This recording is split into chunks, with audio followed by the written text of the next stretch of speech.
What do you say to people who don't think you could handle this job?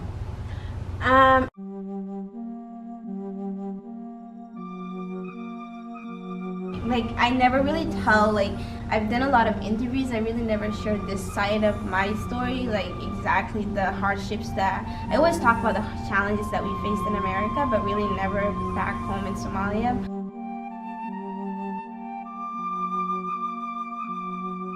We have no friends, we have no family, Oh, gosh. we have no one that we don't know anything, Right. like, or even speak the Somali language, right?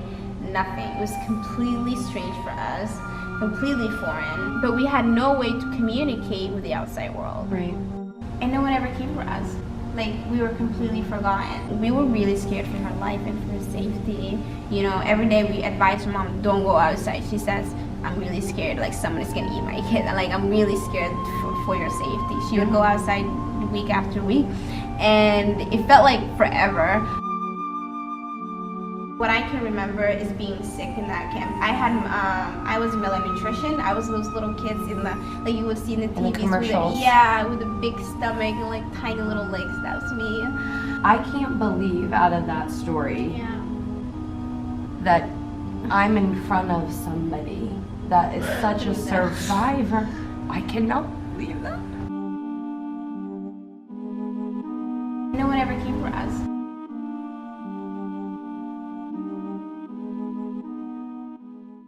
Welcome back, boobies. It's Lizzie, and I'm so excited because I am sitting down with the one and only Safiya Khalid. If you guys have not heard of her yet, get ready, but I'm sure all of you have. She is the first Somali American woman and youngest city council member. I'm like nervous. So yes, we're talking today about important issues because I know, just like Safiya, I want to be the change I'd like to see in the world. So we're just gonna talk to her about her background. We're gonna hit on some hot topics, but this isn't The View, so we're not gonna like yell at each other or anything. So my first question is, please explain to those of you who don't know what the job of a city council member is. Way back when I was going to college and stuff, I really did not know a lot about local politics, local government, never paid attention to the school committee, but like the issues that keep coming up, whether it be like how do we fix our roads or how do we like fix a building that's, you know, lead contaminated because, you know, kids are being poisoned, and then I started plugging in and like and understanding more. And in 2019 I ran, and so since 2020 in January, when I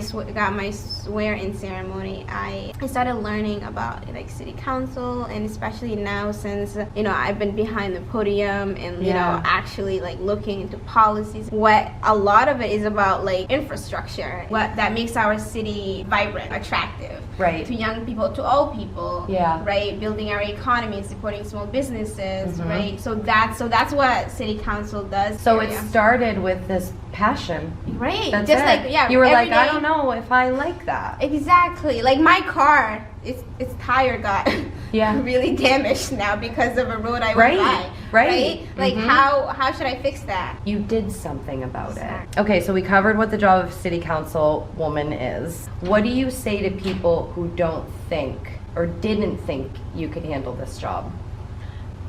So I never paid attention to those who said I cannot do it. Okay. I never paid attention to the negative stereotypes, like being the youngest or being a black Muslim. Like I did not focus on my identities. What I focused on was the issues. So like I would go on a door and say, hi, I want to hear what you're dealing with, what your issue is. And they'd be like, oh my god, the school. Or they'd be like, oh my, can we please fix the road? Like the street is really bad. So it was that connection that I really focused on, rather than the people who said like, no, this is never gonna work. I even had people like, oh, she's just a girl. How many times have we heard that, right? How many times? Or like, oh, I'm not gonna donate to you because like you're just a girl that you like. No. If I had focused on those negative energies and those negative sayings, they definitely would have derailed me and my message. Yeah. I focused on what's really important, and those were the people. I don't know if I like the sentence finding your voice, because I think we all have had one. Yeah. People just haven't been listening to us. Exactly. And so now women are on top of the world. Yep. We're changing things and we're saying, you're gonna listen to this amazing voice that I have.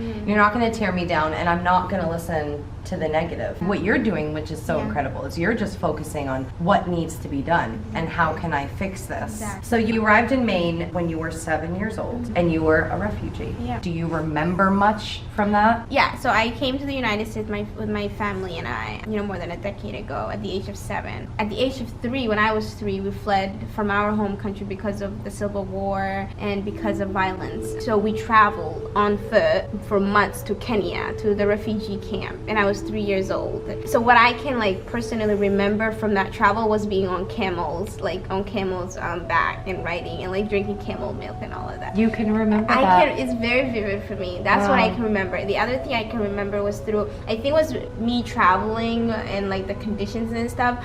The entire 3 years I was in that refugee camp, I was in a hospital. I was very, very sick. How long were you traveling for? Months. Months? Yeah. And then you were in a camp? Yeah, refugee camp. Yeah, for years. And surprisingly, people don't know this, but people in refugee camps are there for their entire life.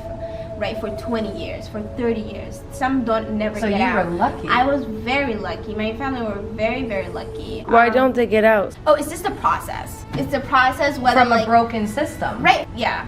People are stuck there forever sometimes. But yeah, we were lucky, and what I can remember is being sick in that camp. I was malnutrition. I was those little kids you would see in the TVs. In the commercials. With a big stomach and tiny little legs. That was me. That must have been really hard for her mom. Oh my God, yes, she was. What a survivor. I would love to meet her someday. She's amazing. I never really tell, I've done a lot of interviews. I really never shared this side of my story, exactly the hardships that I always talk about, the challenges that we faced in America, but really never back home in Somalia. But yeah, she was pregnant with my youngest Shamarka right now, brother, and she would be 7 months or whatever, right? And she would take me on her back to bring me to the hospital, and she would travel that every time. She's such an incredible woman. Long story short, so we were assigned to New Jersey. I was 7, my brother Muhammad was 5, my little brother, he was still nursing. So it was your mom and 2 really young kids. 2 really young kids. What happened was we landed at an airport terminal, I think JFK, and... Could she speak English? No. Okay. No. Wow. I can't believe, I'm sorry that it happened so recently. Yeah. To you. It shouldn't have, but continue. Yeah. Sorry. No. 3 kids. And no one ever came for us. We were completely forgotten. I guess we were supposed to get our sponsor, case manager, waiting for us there, but they did not come. When we landed, no one was waiting for us. And then again, my mom did not know how to speak English, so how could she ask for help? Oh my God. She can't. But so as the day goes on, she sees the airport terminal emptying out. She just waits around and no one comes. And what happens is she just started crying. Literally in the middle of the airport. And when we saw her cry, we cried with her too. Yeah. A security guard comes over. She gives her a box of tissues. It's very beautiful. You can see it. It's you're there. See it. Yeah. I was a black woman with short hair. So my mom points out to the papers and stuff. So she gives her all our documents. I guess after looking through it, she calls someone. So finally, an older white woman with short hair comes, and we got in a car, and she brings us to our home in Elizabeth, New Jersey. Yep. So, finally we have a home now. But we didn't know how to call the relatives back home that we made it home safe. We have no friends, we have no family, Oh, gosh. we have no one that we don't know, and Right. or even speak the Somali language. Nothing. It was completely strange for us, completely foreign. We didn't go to shopping because our case manager would go shopping for us every time and brings us stuff, which we're very thankful for. But we had no way to communicate with the outside world. Right. One day my mom again decides to go outside and say Assalamu alaikum to anyone who comes by. And Assalamu alaikum means peace be upon you in Islam. That's how And then you Muslims greet each other. respond with... Wa alaikum assalam. That's peace be upon you too. She was trying to get somebody to respond so that she could communicate. Exactly. So she would go there every day. We would watch from the Oh window. my God. I can't hold it anymore. No, go ahead. She would go outside every day and say it. she would get pushed. Like no one would respond to her. It was just like pushing, someone to push her. And then we were really scared for her life and for her safety. You know, every day we advise her mom, don't go outside. She says, I'm really scared, like someone is gonna eat my kid. Like I'm really scared for your safety. She would go outside week after week, and it felt like forever. But someone finally one day responded to her, "Wa alaikum salam," a gentleman. And then, like in the middle of the sidewalk, my mom grabs this man, hugs and kisses him.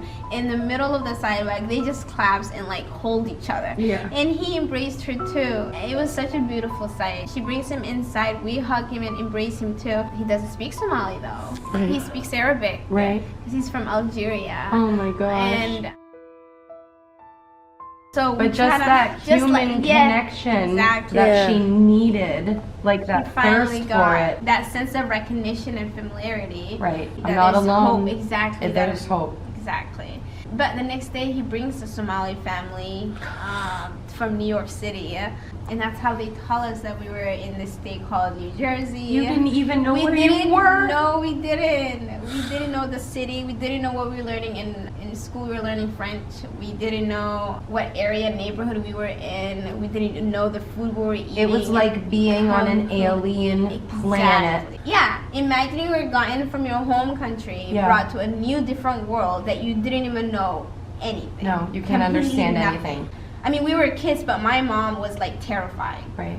And they tell us we were eating pork too. Like Muslims don't eat pork because the lady was buying us pork. And that's because of religious reasons, right? Yeah. Can you tell me why? Because I never knew why. I think I don't know, but it literally says in the Quran like do not eat it. Yeah, do not eat it. And I think it's for health reasons. Yeah. I can't believe out of that story that I'm in front of somebody that is such a survivor. I cannot believe that.